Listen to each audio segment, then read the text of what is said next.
Hey folks, welcome to Maverick Gunworks. Today I'm going to talk about something that's not very old on the market right now. The Taurus G3C. This is the C compact version, and it's the first time I've tried to look at one of these actually.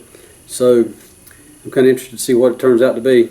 I know we've had a lot of calls about it. A lot of folks are looking for them because it is a reasonably priced handgun for self-defense. We'll go ahead and take our magazine out here. We've got 12 rounds plus one in the chamber. And I believe there's 3 magazines come with this gun. And let's see what else we got here. Go ahead and take the slide down and say, just looking at it from here, I've got pretty good grip texture. I like the grip on the texture on the grip rather. It's really aggressive. If you got summertime sweaty hands kind of thing, you'd be able to get a good grip on it. And with the magazine in it, the magazine does have a little bit of a pinky extension on it. So, and realistically, you're going to have these 2 fingers are what's going to hold most of the pressure anyway. But for me, I could live with that as far as a defense gun anyway. And see, we have a little bit of a dimple on the side here for your support hand, and also a dimple on both sides for your thumb rest. You get a little dimple right there. That's pretty cool. I like the ergonomically. It feels pretty good for that size of gun anyway. It's kind of a thick for if you're looking for a slim, compact concealed carry gun. But at the same time, you've got 12 rounds versus 6 or 7, for something that's a single stack kind of thing. So that's a good deal too. All right. Now see, with this one we have a manual safety also on the frame itself. All right, flip it down, we got our red dot, means you're ready to fire. And you saw we had our safety flag in it to start with, so we know the chamber is empty. All right, let's take the mag out of it. And how is it to release the slide? Got a slide release button here. That works really easy. I like that. All right, that's cool. Now see, it's very similar to the way a Glock disassembles, the way it looks like. You've got a tab on both sides of the frame that we will pull down. Like in this case, I'm going to pull those tabs down. Let's say I will. Let's pull it back a little bit. Pull these down. All right, and you will have to pull the trigger, fire the gun for the slide to come off. Meanwhile, you're holding both tabs down at the same time. All right, and that being the case, I'm looking at the inside of it as far as the trigger assembly goes. And it's not quite like anything else as far as, the takedown is similar to a Glock, but the trigger assembly is a little different for sure. And one thing is we have a single and double action both. So once the gun's fired, even if it's not cocked for single action, you can also pull the trigger and fire double action. And we'll take a look at the trigger pull here in just a minute too. But if I were going to clean this gun, I'd do like I typically would do with anything else. We're going to make sure we put a little solvent here, degreaser on our tracks for our slide. Also back here where the trigger assembly and sear sits. Clean that up and put a little, if we can, blow out with some compressed air maybe, and come back with a couple light lubricant on your slide track, and also a couple of drops maybe down into the sear section. And the same thing on your trigger. Look at your hinge points. Anywhere there's a mechanical friction, just a dab of oil, and let it go at that. All right. And let's look at our slide here as far as cleaning that goes. Take yourself out a little bit. All right, I see we have a captured recoil spring, so I put my thumb here, push up a little bit. All right, we've got our spring captured, so it's not going to jump away from you. Push our barrel up as we typically would with most any semi-automatic in this case. Most modern guns work the same way anyways. And here we have our typical solvent down the barrel. Let it set for a few minutes here. If you clean it often enough, you wouldn't have to worry about scrubbing it too bad. If you go a long time with shooting, especially shooting hardball ammo, and you get a lot of copper built up inside there, you may have to use a brush to get that out. But anyway, follow it up with a good clean dry patch and a little bit of light lubricant, as we always do. And with our slide, we're going to pay close attention to the face of the bolt here. so that we clean any carbon and crud built up on the face of the bolt, especially under the extractor. All right, and also on in the grooves where the tracks run.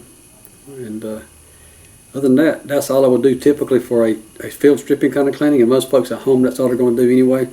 If you go any further than that, you may want to definitely look at your owner's manual as far as the individual breakdown of parts. If you want to take your striker assembly out, and if you're not comfortable with that, just let it go. Take it to your local gun shop and have somebody do that maybe has an ultrasonic tank and has a little more experience with taking something like this apart. And so don't stress about it. Look at the sights. I know the sights actually too are very similar to a Glock, in that the front sight has a screw from the bottom side that holds it down. But unlike the Glock, this one is an Allen wrench, appears to be, rather than the little tiny socket that the Glock uses. Right. And then we have just like a typical dovetail cut sight in the back. There is no dots in the back, just slight, we'll say serrations cut into it, and just a white dot in the front. So maybe you can see that if I hold it just right with the camera. So anyway, that gives you, as long as you get your dot lined up in the notch, you'll be good to go as far as your target acquisition goes. Okay, so let's stick the barrel back in here, and then our recoil spring back into the slide. Push this down into our recessed pocket that is on the edge of the barrel lug there. And now we're going to stick it back together, following our track right into here, all the way back, click it, and it locks in place, ready to go back to work. Okay, and that being said, this one has a rather long, look at this, a lot of travel before it starts to engage the trigger if it's already cocked. So you're looking at its single action. Okay, so you got a long distance to pull it, then it hits the wall, and then it goes bang. And I feel that a little spongy from here. All right, if I let it go again, and let's say that we have not cocked the gun in this case, we've just put a magazine in it, and we can pull the trigger again, and it will cock itself and fire. So there's your double action.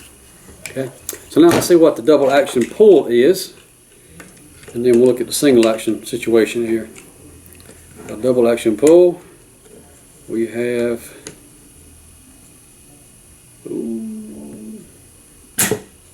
okay, just did it. 7 pounds. Okay, that's not bad. Yes, that's considering you're pulling a very long ways to start with. But that long take up is really no resistance hardly at all. But once you hit the wall, then you've got a good bit of pressure on it for your trigger to release. And that's not consistency. That was 6 pounds that time. So let me try something again here. Let's let this slide a couple times.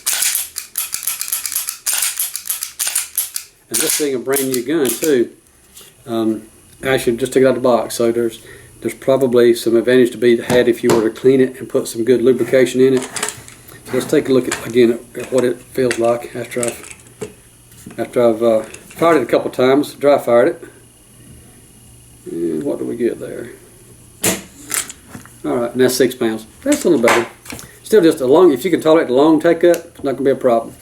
But then if the gun's cocked and we'll go ahead and get the long take up. I'm going to look to just a second and see the reset on it, how quickly it resets after it fires. But let's see what our single action trigger pull is. And that's 5 pounds. So not a lot of difference as far as the break point on your single and double action trigger. Just the biggest difference is how far you got to pull it before it gets to release the sear.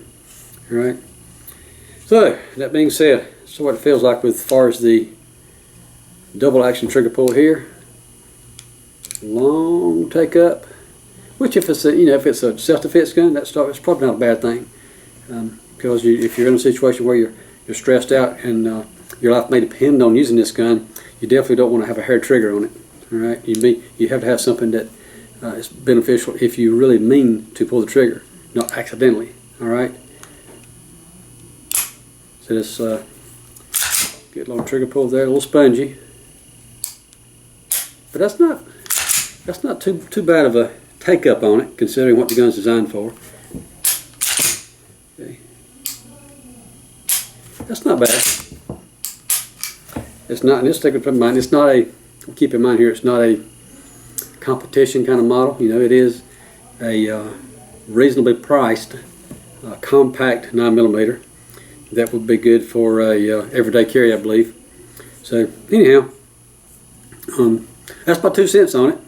I tell you, I do like the feel of it. Ergonomically, it actually surprised me for the price range of this gun, roughly around $300. What most places are probably going to have it for. I think it's going to be a pretty good gun.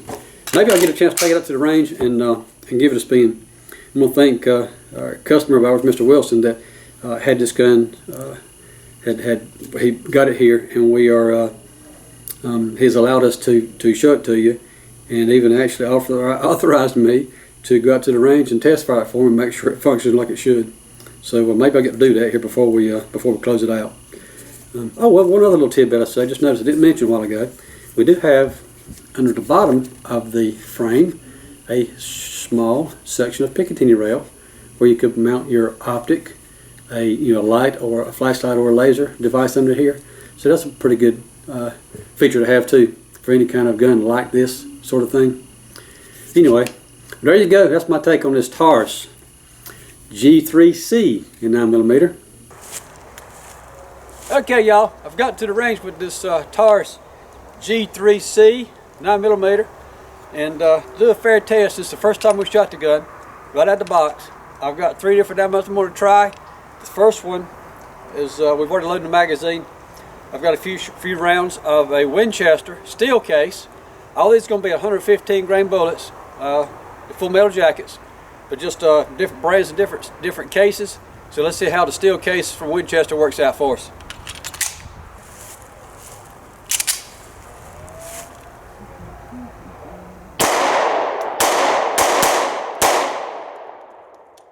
Alrighty.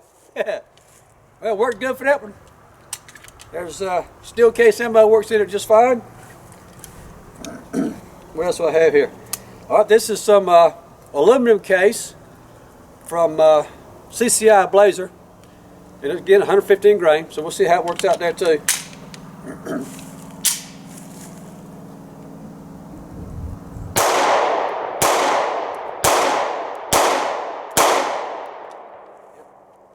Cycles that stuff just fine.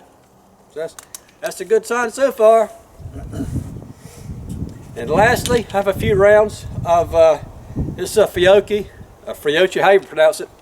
Anyways, this is a brass case. Let's see what it looks like here.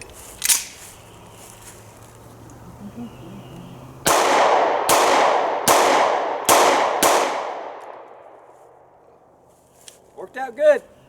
So there you go, 3 different brands, 3 different steel, aluminum, and brass case ammo. Cycled just fine.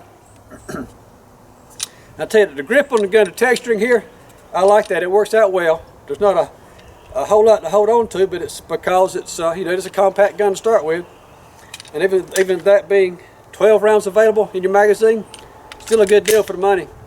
All right. Anyway, hope it helps you guys. Thanks for checking us out.